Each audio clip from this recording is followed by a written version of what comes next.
The election is over. What are the implications? We have thoughts. All right. Take two. Careful with my coasters.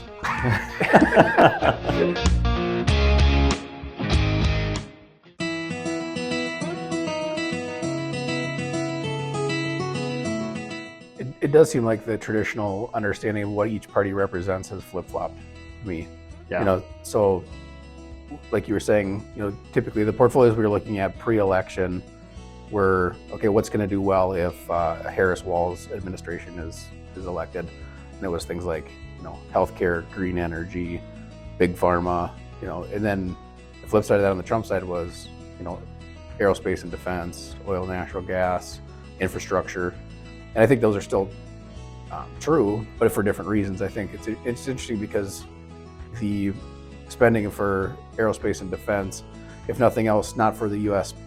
protectionist reasons, but for outsourcing to other countries, that sector has tended to do well even through the Biden administration, right?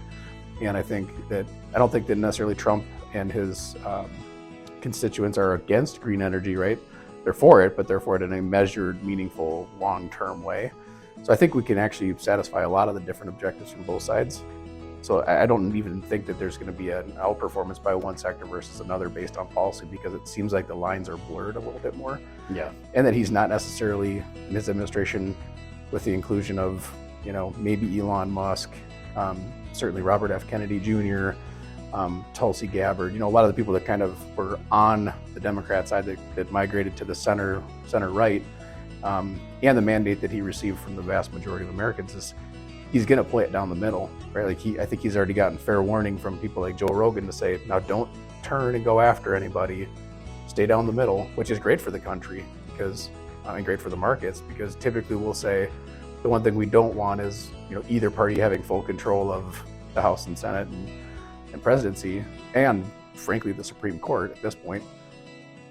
In this situation where maybe we can play it a little bit closer to the middle with some people from the left, some people from the right, it does set up for a really interesting 4+ years. Oh yeah, for sure. And I think one thing's important to note there. It wasn't a vast majority of Americans that voted for him, right? I mean, we lose track of that, right? Because you win all the things you're trying to win, and people don't look at how much you won by, right? And it's like, it's still narrow, even though Republicans have the White House, Senate, Congress, it's still narrow, right? I mean, it's a mandate, I would say, so to speak, but it's not like you've got 75% of the country agreeing on what to do. You've got 51% of the country just Right. agreeing across all these races, basically, or something like that, right? But the fact is, it's great that he's got these people that have supported him, helped him get into office, and that are now hopefully going to genuinely counsel him stay down the middle, right? Mm-hmm. But the reason that should work is down the middle on aggregate is where he's always been, right? Yep. The rhetoric obscures that, and that's nobody's fault but Trump's, right? But the policies, the positions, they've always been in aggregate down the middle. Now, sometimes he gets to the middle with some very conservative positions offset by some very liberal positions, and the ones you might use there would be, let's say, immigration, right? Now, you look historically, as we've discussed, his thoughts on immigration aren't really all that conservative, historically speaking. They're kind of used to be something we agreed upon. But today, it's probably fair to say his thoughts on immigration are fairly conservative. On the flip side, his thoughts on trade are unambiguously liberal, right? Unambiguously liberal, at least in terms of our domestic politics, right? They're very anti-liberal in terms of what that should mean, in terms of how the market should work and free markets and all that sort of stuff.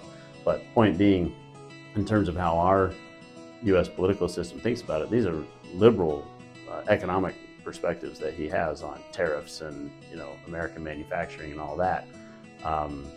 Good, bad, or indifferent, you add it all up, and you've got centrist sorts of positions, I think, with him, right?